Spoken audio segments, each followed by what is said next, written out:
Award 2010 പ്രഖ്യാപിച്ചു. മോഹൻലാൽ മോശം നടനുള്ള പുരസ്കാരവും വിജി തമ്പി സംവിധാനം ചെയ്ത ഏപ്രിൽ ഫൂൾ മോശം സിനിമയ്ക്കുമുള്ള അവാർഡും നേടി. മേജർ രവി സംവിധാനം ചെയ്ത കാണ്ഡഹാറാണ് ജനരോഷം ഉയർത്തിയ ചിത്രം.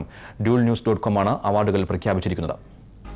അലക്സാണ്ടർ ദ ഗ്രേറ്റ്, ഒരു നാൾ വരും, കാണ്ഡഹാർ എന്നീ ചിത്രങ്ങളിലെ അഭിനയത്തിനാണ് മോഹൻലാലിനെ ഏറ്റവും മോശം നടനായി തിരഞ്ഞെടുത്തത്. മലയാള സിനിമയ്ക്ക് ഒട്ടേറെ ധന്യമുഹൂർത്തങ്ങൾ സമ്മാനിച്ച മോഹൻലാൽ ഈ ചിത്രങ്ങളിലൂടെ മലയാളി പ്രേക്ഷകരെ അപഹസിച്ചതായി ജൂറി വിലയിരുത്തി. എനിക്ക് തോന്നുന്നു ഈ വാമനപുരം ബസ് റൂട്ട് തുടങ്ങിയുള്ള പടങ്ങൾ തൊട്ടടുത്ത് വെച്ച് നോക്കിയാൽ മലയാളിക്ക് ഈ ക്ഷമ നഷ്ടപ്പെട്ടിട്ടാണ് നമ്മളത് കാണാൻ തയ്യാറാവുന്നത്. അല്ലെ പഴയൊരു മോഹൻലാലിനെ അങ്ങനെ കാണുമ്പോൾ ഉറക്കം നിലവിളിച്ചു പോവാണ് പ്രേക്ഷകൻ. പക്ഷേ കൂലി പോലെ നമ്മൾ അവിടെ പോയി ഒന്ന് കൈയടിക്കേണ്ടി വരുന്ന വലിയൊരു മാനക്കേട് ഒഴിവാക്കേണ്ടതുണ്ട്. ഏറ്റവും മോശം സിനിമ, സംവിധായകൻ, തിരക്കഥാകൃത്ത് തുടങ്ങി 3 അവാർഡുകൾ ജഗദീഷിന്റെ തിരക്കഥയിൽ വിജി തമ്പി ഒരുക്കിയ ഏപ്രിൽ ഫൂൾ കരസ്ഥമാക്കി. സംവിധായകന്റെ പ്രതിഭാദാരിദ്ര്യം വ്യക്തമാക്കുന്ന ചിത്രമാണിതെന്നാണ് ജൂറിയുടെ വിലയിരുത്തൽ. എങ്ങനെ തിരക്കഥ എഴുതരുത് എന്നതിന്റെ പാഠപുസ്തകമാണ് ഈ സിനിമ. മേജർ രവി ഒരുക്കിയ കാണ്ഡഹാർ ജനരോഷമുയർത്തിയ സിനിമയ്ക്കുള്ള പുരസ്കാരം നേടി. ബെസ്റ്റ് ഓഫ് ലക്കിലെ അഭിനയത്തിലൂടെ അർച്ചന കവിയും റീമ കല്ലിങ്ങലും ഏറ്റവും മോശം നടിക്കുള്ള അവാർഡ് പങ്കിട്ടു.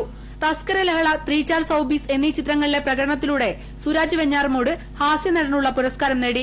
സംഭാഷണം, ഭാവചലനങ്ങൾ, ശരീരഭാഷ എന്നിവ ആവർത്തിച്ച് അവതരിപ്പിച്ച് ഒരു നടന്റെ സാധ്യതകൾ സുരാജ് പരിമിതപ്പെടുത്തിയതായും ജൂറി വിലയിരുത്തി. 5 ലോകോത്തര സിനിമകളുടെ DVDയും ഒരു നല്ല മലയാള സിനിമ കാണാനുള്ള ടിക്കറ്റ് നിരക്കുമാണ് സമ്മാനമായി നൽകുക. ബാബു ഭരദ്വാജ് ചെയർമാനായ ജൂറിയാണ് സിനിമകൾ തിരഞ്ഞെടുത്തത്. India vision, Kozhikode.